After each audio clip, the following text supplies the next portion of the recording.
to see a video of the a panel of meteorologists that performed in the auditorium, and they answered a few questions that our attendees asked them. I don't really know, because there's no way I could know, but unless I check records. But I think that possibly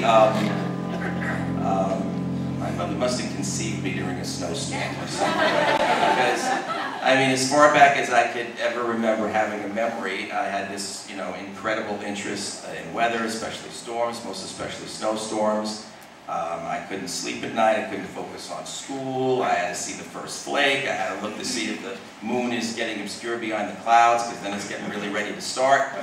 So I just don't know, but there are many of us in this room, not all, but many of us, fall into, as far as the general population is concerned, maybe the 0.0001% of true weather fanatics. It's one thing to be interested in it, it's another thing to be obsessed with it.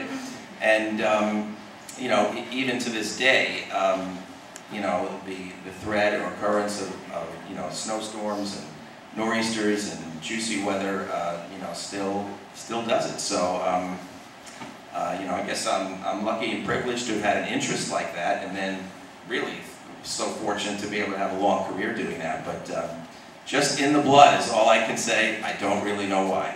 And I have an audio recording of me from, I believe, when I was maybe 4 or 5 years old, that I did on dew and frost.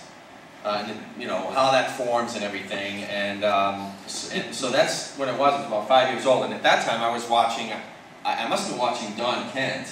Because I grew up in south of Boston, in Hyde Park. So native New Englander, and with all the big storms we have, I mean, you gotta love it. And actually a lot of meteorologists have come from the South Shore of Massachusetts too, which is interesting. But Don Kent, Bob Copeland, then came along, Dick Albert came along, and then I was 11 years old, I was watching you on TV. Years when there's thunder, and it just always loved it. So.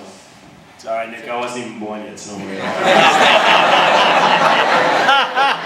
As you saw a few moments ago, I became a meteorologist because my singing career never worked out, unfortunately. I'm still practicing. I actually didn't want to be a meteorologist when I was a kid. Boo! I didn't. My dad was a state trooper, and darn it, I wanted to be a state trooper like him. But I loved the weather, and I was an only child, and I had no little brother to beat me up, or big brother to beat me up for loving the weather. I fell in love with Hurricane Gloria when I was 6 years old, 1985. I was living in Haverhill, where I grew up.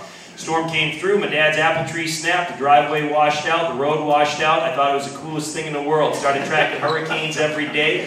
My poor best friend growing up, he's not in the room, but God bless you, Jared Kramer, because every time I went over his house, he had cable, I didn't. I made him watch the Weather Channel with the Hurricane Tracker Channel.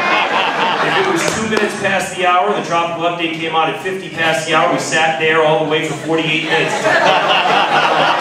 And we tracked it. So after a while, God bless him, he just decided to get his own hurricane tracking chart to do it with me. He went on to be valedictorian at Princeton, so things worked out well for him.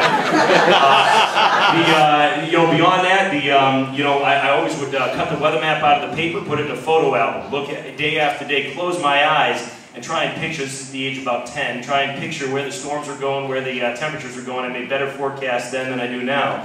And then finally, when I got to senior year of high school, junior year of high school, it's funny, we're required to keep a journal, which I hated doing, but I still have it. And I went back and read it, and I said junior year, I wrote in there, I absolutely love the weather, but it'll never be a career of mine. By senior year of high school, 1 year later, I really wanted to do some searching before I applied to schools and decided what I wanted to pursue for a major. And I thought, all right, well, my dad's begged me not to be a state trooper my whole life. He had a great career at it, but he begged me not to follow in his footsteps doing it.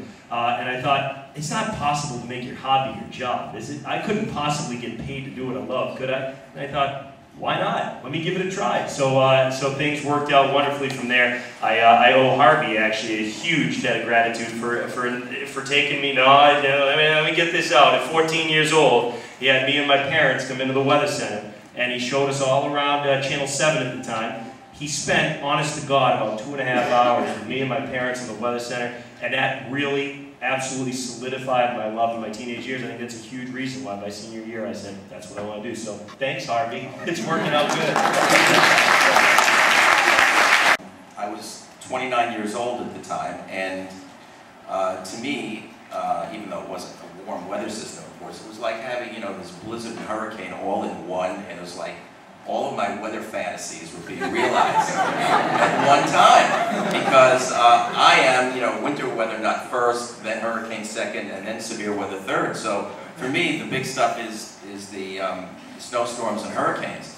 And so I said, well, you know, there's a good chance I'm not going to live to see 30 because I think the good Lord wanted me to see all of this before it's my time. So I just thought it was amazing and really, you know, quite a privilege to be, you know, working through a storm like that. So that certainly would remain the #1 highlight for me.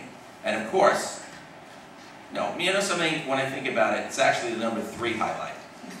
The #1 highlight for me is actually a tie. And that's having had the privilege to work with Mish and the privilege to work with Dick. So that's actually #1, the Blizzard's #3. Is Drew in the room? Where's Drew? Is Drew still here? There he is. Yep. Drew, stand up, would you please? 11 years old, right here. I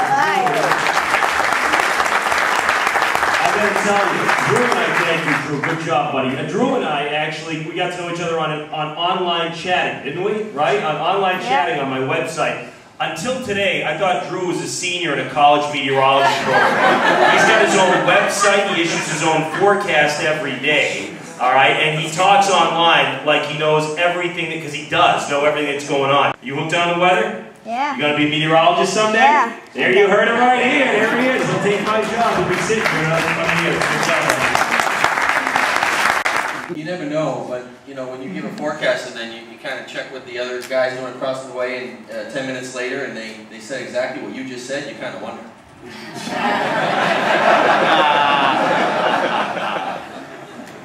I'll tell you, at least at NECN and everything I say, I can only speak for our station, but the bosses do watch, because I've had a boss come in before and say, "Hey, so-and-so's calling for 2 feet, you're only calling for 1, what are you doing?"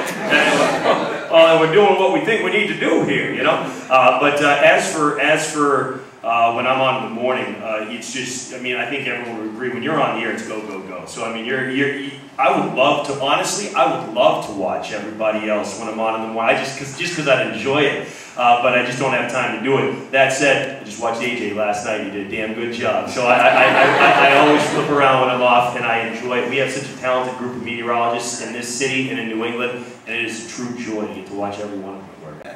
But I know at 11 o'clock there's always been this big dilemma of if weather is going to be somewhat eventful, okay? Do you begin the newscast with weather, and or do you begin it, let's say, early in the newscast? And how much do you tell of the story?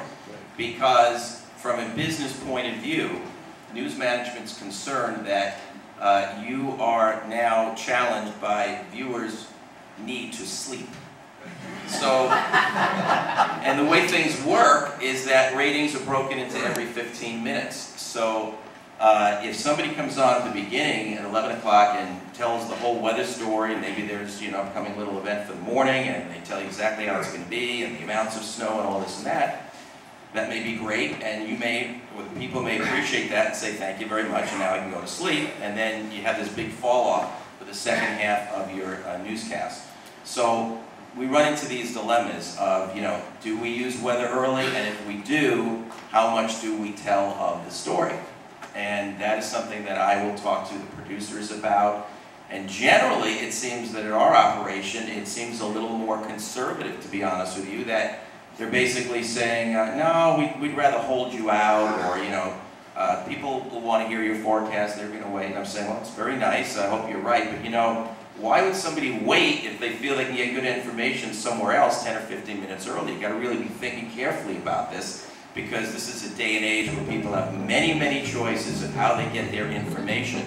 And if you're not in there competing with everybody else, you could lose out. So those are some of the difficult dilemmas I think that are facing.